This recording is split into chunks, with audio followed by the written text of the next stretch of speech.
Olá, a TV Noá recebe hoje o desembargador-presidente do Tribunal Regional Eleitoral, Glauber Rego, para fazer uma análise do primeiro turno e também contar um pouco de como está sendo preparado o dia 28 de outubro, quando será realizado o segundo turno das eleições deste ano. Aqui comigo, o nosso diretor Ricardo Rosado, jornalista e publicitário, que vai participar desta entrevista. Vamos começar perguntando logo, né, porque o tempo é curto. O ministro Fux e a ministra Rosa Weber até que tentaram discutir a questão das fake news no processo eleitoral. Reunir a sociedade, reunir partidos, reunir a imprensa. Mas me parece que foi um esforço e que não deu muito certo, porque, de certa forma, o prazer de espalhar notícia falsa parece que contaminou o povo brasileiro inteiro, os eleitores principalmente. Eu não acredito, aí é a pergunta que eu queria fazer, se o desembargador acredita que elas têm força suficiente para interferir ou modificar o processo eleitoral, ou apenas é um instrumento de comunicação, mesmo equivocado, das fake news no processo da eleição deste ano no país. Primeiro eu queria me corrigir e dizer seja bem-vindo e obrigado pela presença. É uma satisfação estar aqui participando do programa, do Portal Noá, com Ricardo e Ilana. E dizer, Ricardo, que aqui no Rio Grande do Norte nós tivemos um primeiro turno tranquilo, seguro, e que o eleitor potiguar ele não teve tanta influência, posso dizer, da notícia falsa. Eu digo isso porque nós não fomos demandados, nós, a Justiça Eleitoral. É uma boa informação, quer dizer, a Justiça Eleitoral do Rio Grande do Norte, no primeiro turno, não foi demandado por nenhum dos candidatos ou partidos. Eu digo, não fomos demandados em quantidade que pudesse justificar uma influência negativa na eleição. Mas houve alguns casos, sim, de fato, mas casos Eduardo exatamente, que entraram... Tivemos alguns casos, poucos, limitados a esses dois e também ao outro candidato à reeleição, o governador Robson. Mas, como eu disse, poucos registros aqui no Rio Grande do Norte, diferente do cenário nacional. No cenário nacional, de fato, foi bastante divulgado, registrado e questionado essa técnica da utilização da fake news, que é a notícia falsa. E no segundo turno não tem sido diferente, tem sido uma preocupação do TSE, inclusive ontem os presidentes dos regionais estivemos reunidos virtualmente com a presidente do TSE em videoconferência, e essa foi uma temática, né? A questão de como abordar, porque o processo eleitoral ele é um trabalho da verdade, o candidato deve trabalhar a verdade. E o TSE tem demonstrado essa preocupação, tem inclusive ferramentas disponíveis ao cidadão, que ele pode acessar o site do Tribunal Superior Eleitoral, seja de forma direta ou através do site do nosso TRE, que é tre-rn.jus.br, e lá vai ter esclarecimentos a respeito dessas notícias falsas, mostrando se é fake ou não. E com relação àquilo que mais preocupa a Justiça Eleitoral, que são as fakes a respeito da urna eletrônica. E lá, é um bom tema também para a gente debater. E lá tem sido esclarecido e demonstrado que todas as notícias, todas as mensagens que recebemos via WhatsApp são falsas.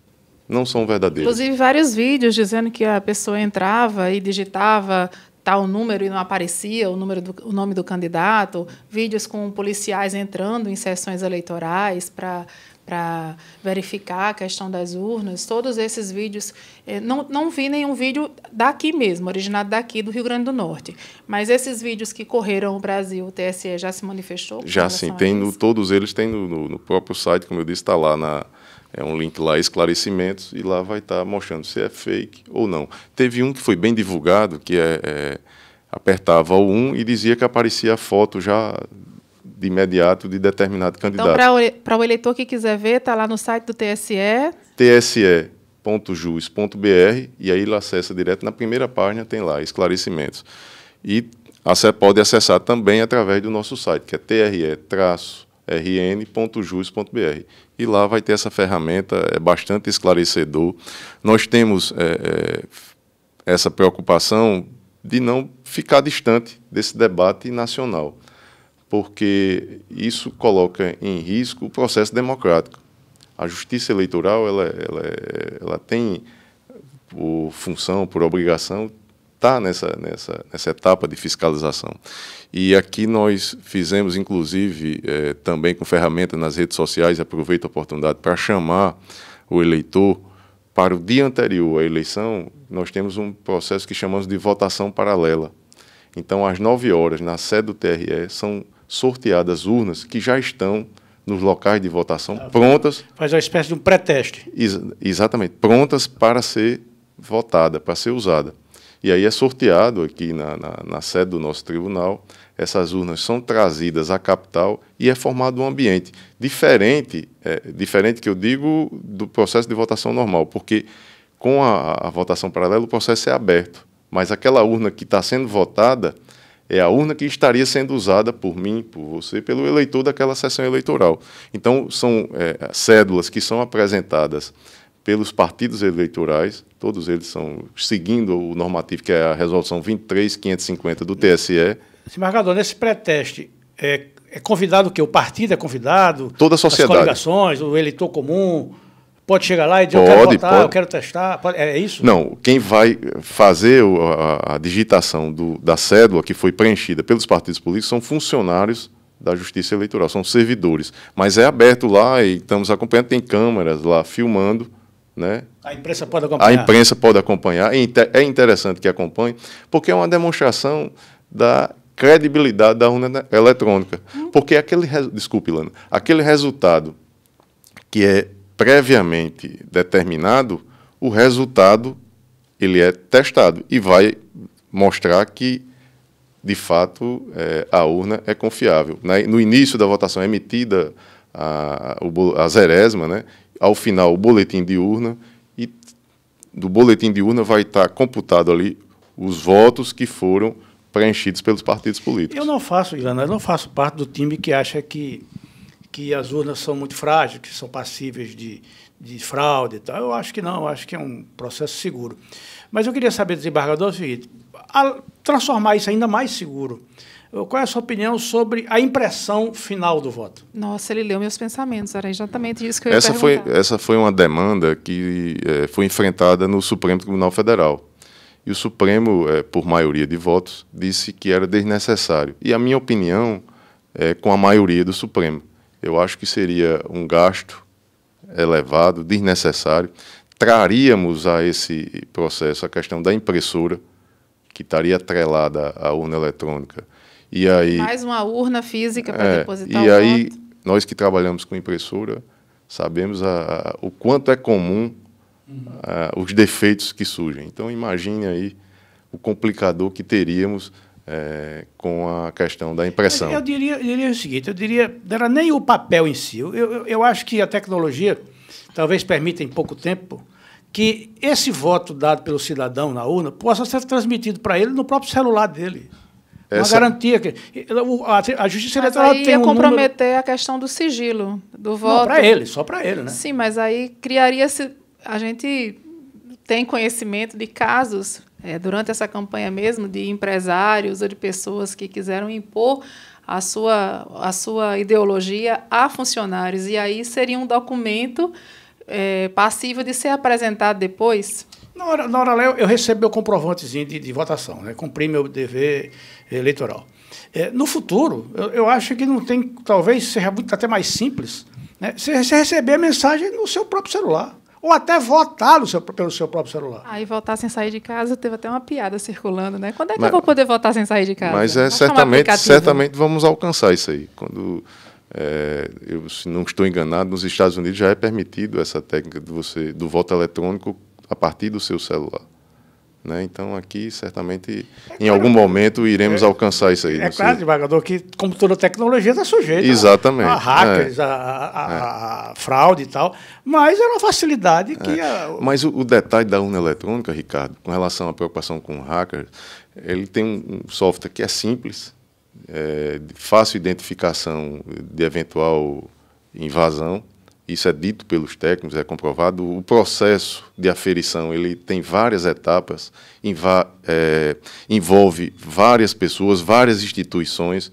Então, a credibilidade ela é uma preocupação que é tratada diariamente.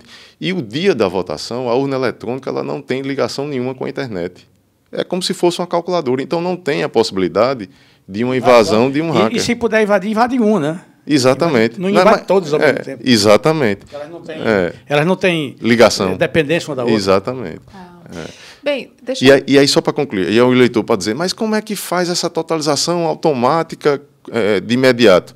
Encerrada a votação, é impresso um boletim de urna, que é entregue a todos os partidos políticos, os representantes das coligações, e esse resultado, aí sim, ele tem um ponto de transmissão e é utilizado a internet para fazer a transmissão desse resultado. E o que chega aqui tem que conferir com o que está lá. E os partidos políticos têm acesso, todos eles. Nós tivemos aqui no nosso tribunal um pedido de um determinado partido político pedindo acesso a todos esses boletins, esses históricos, e foi autorizado pelo tribunal. Então, não tem nenhum segredo. O processo de aferição, o processo de votação, todo ele, o processo de votação, na votação paralela, todo ele é acompanhado, ele é testado constantemente. Então, não há razão para o eleitor ter dúvidas a respeito da credibilidade da urna eletrônica. Presidente, o senhor assumiu o TRE às vésperas desta eleição. Foi muito divulgado a questão da biometria, a questão de como o eleitor seria identificado na hora de votar, do que levar. Foi muito incentivado baixar o aplicativo e-título. Com relação a essa comunicação, foi exaustivamente colocada à disposição do eleitor. No entanto, eu visitei alguns locais de votação no dia 7 e vi que muitos eleitores não sabiam que tinham sido modificadas a zona e a seção deles, que houve um rezoneamento pelo TRE. E muita gente foi a uma determinada seção imaginando que estaria lá e encarou uma fila e, na hora de votar, descobriu que não estava naquela seção. Então, como é que vocês avaliam? Já era esperada uma demora sobre o número de votos a serem dados, o número de números a serem digitados, e houve essa demora também extra porque as pessoas não se encontravam na seção que está lá no título.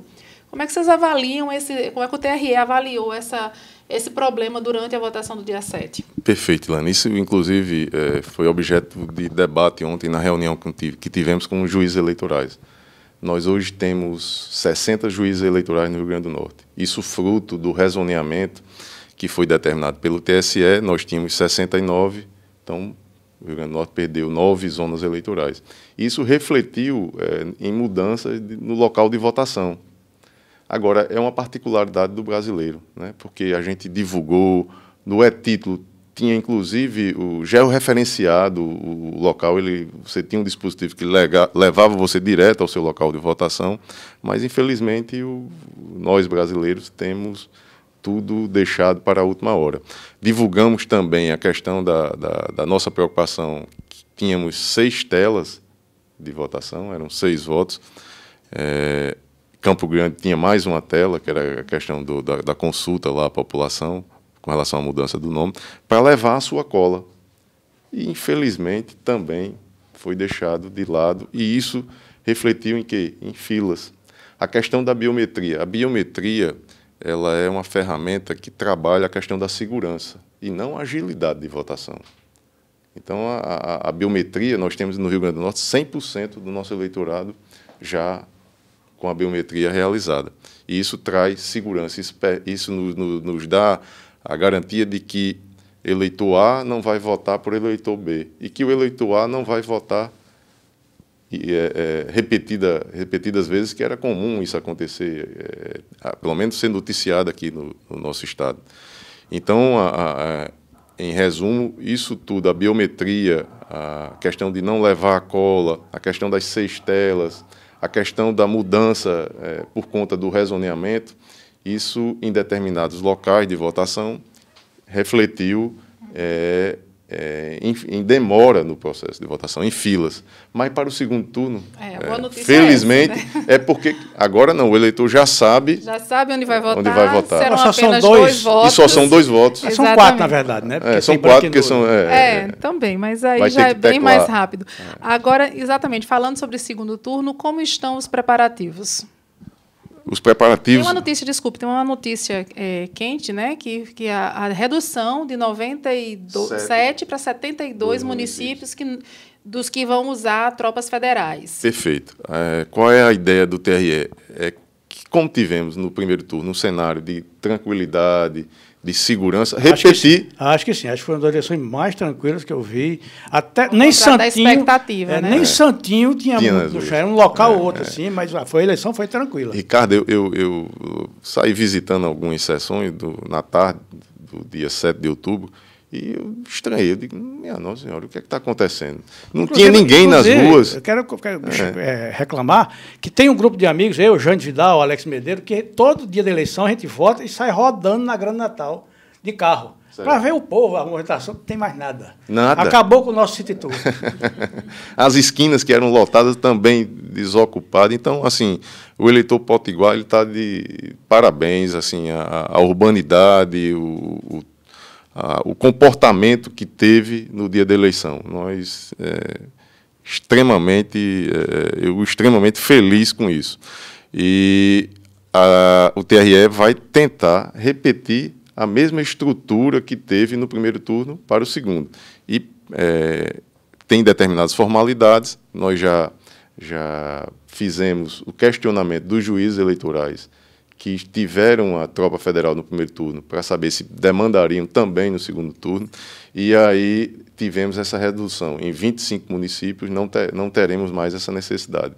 Foi 97 no primeiro turno, agora serão 72. Eu visitei o prefeito da cidade do Natal, agradecendo a participação da Guarda Municipal no primeiro turno e pedindo a repetição da atuação no segundo, foi garantido. Essa paz que a gente está falando aqui, ela se refletiu também no número de pessoas detidas por algum crime eleitoral durante o dia 7? Sim. Quantas pessoas foram no total? Só para concluir, aí, feita essa visita ao prefeito, assegurado, à tarde de ontem eu não pude ir, mas o vice-presidente, desembargador Cornélio Alves, foi até o governador e também teve assegurada a presença da Polícia Militar e das demais forças de segurança do Estado. E aí, indo para seu questionamento, Ricardo, que é da cidade de Mossoró, certamente se recorda que dia de eleição era reservado um local... Um estádio. Um ginásio lá. Ginásio. Para colocar os presos do dia da eleição. Pois é, nem queda de bebo teve nessa eleição. Né? Eu acho que os brigões, os valentões estão só nas redes sociais. É verdade. E aí, Mossoró, no dia 7 de outubro, somente uma ocorrência. Que nem preso foi só feito o registro. Então, isso demonstra a tranquilidade que tivemos aqui no Estado. Caso daquela mesária que foi retirada por estar colocando usando uma camisa em referência a um candidato, ela vai ser novamente convocada para o segundo turno? Não, já excluída. Aí, é um ato isolado. Nós tivemos no Estado mais de 30 mil mesários, todos também de parabéns pela excelência do trabalho prestado à Justiça Eleitoral, mas, infelizmente... não era uma vestimenta de propaganda, mas era um bloqueio ao não voto em determinado candidato, o que não é permitido a esse... Nenhuma manifestação do mesário. Nenhuma manifestação do mesário nesse sentido. E, de imediato, tão logo tomou conhecimento, o juiz eleitoral da terceira zona, doutor Gustavo Bezerra, adotou as providências, fez o encaminhamento à Polícia Federal. E, no dia seguinte, ele já realizou a audiência e foi feita a transação penal. E essa pessoa ela vai pagar uma determinada... Convenhamos, né, desembargador? Uma pessoa que vai cumprir um papel público, né, importante para no dia da eleição, e a pessoa vai com a camisa. É sem senso mesmo. Total. É fora do padrão. Pois é. Bem, eu queria agradecer a presença, queria colocar aqui a TV Noá à disposição para o senhor passar alguma orientação, algum conselho para o nosso eleitor para o dia 28. E desejar também, Ilana, que esse segundo turno seja tão calmo quanto foi o primeiro. Com certeza. Mas já acabou, Ilana? Eu estava tão acabou. Bom. A internet é rápida. É somente, Ilana, agradecer. No segundo, Ricardo? Quando terminar a eleição, você volta. Volto, com certeza.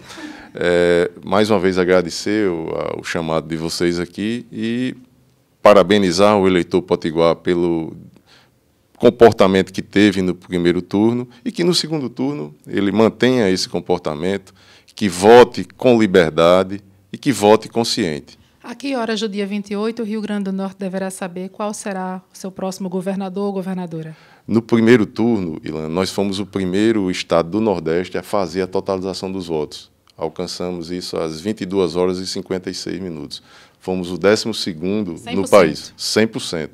No segundo turno, nossa expectativa é que às 20 horas nós já tenhamos essa totalização, 100% dos votos totalizados. Então, matematicamente, talvez seja até antes essa... Matematicamente, provável que já tenhamos o vencedor dessa disputa, o eleito aí às 19 horas e 30 minutos. Pois bem. Quiçá, talvez até antes aí. Então, muito obrigada, desembargador. Esperamos o seu retorno após o segundo turno. Obrigada, Ricardo Rosado. Obrigado também. E até a próxima entrevista aqui na TV Noá.